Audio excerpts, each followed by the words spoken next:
Hello, it's Corey. I'm going to talk about ME, CFS, and protecting your brain sensory exposure.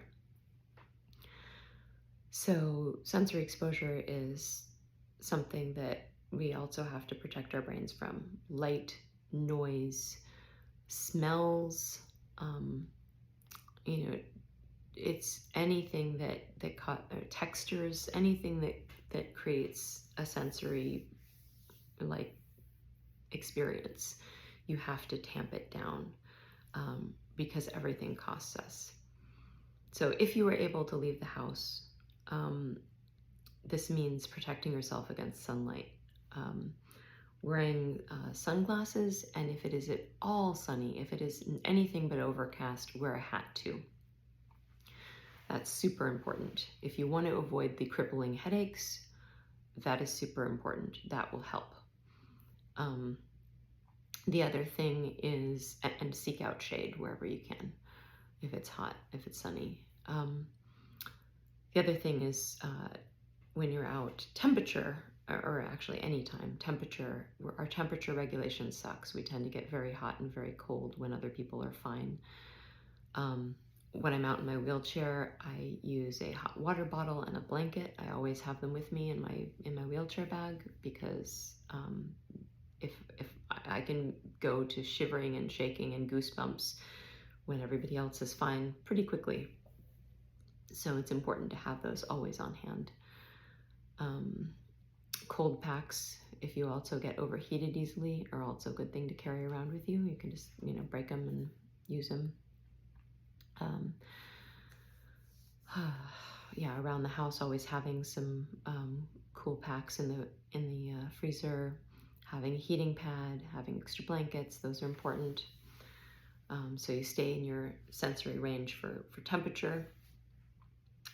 Wearing comfortable clothing.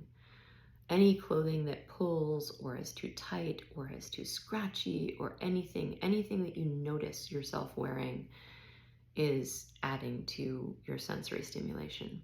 So wear really comfortable, smooth clothes. Like, soft cottons are probably one of the best things, and modals. And just, silks even, just anything really comfortable and soft, with no like scratchy tags or tight areas is really important. Also,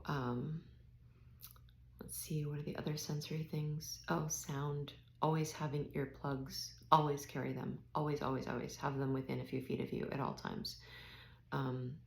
If you're in bed all the time, have them by your bed. If you go out, have them with you. I have a few different things. I have some that let a little sound in, but block out louder sounds. I have AirPods, which you can put into the sound dampening mode, and those, especially the new ones, are really good. A lot of people use loops, which I guess are easier to sleep in than the AirPods. Regular earplugs, the big noise canceling ones on planes especially, must have ear protection on planes. All those things, super important. If you're crashed and you need quiet, even the sound of someone outside the room might be too much for you. You just have the earplugs in. Super important. Other sensory things. In movies and media, sometimes things are stroby or cameras move too fast. Avoid those kinds of media. Keep it to things that are slower camera action and less light crazy. Yeah, I think that's pretty much all I can think of now. I'll put more stuff in the text. Good luck.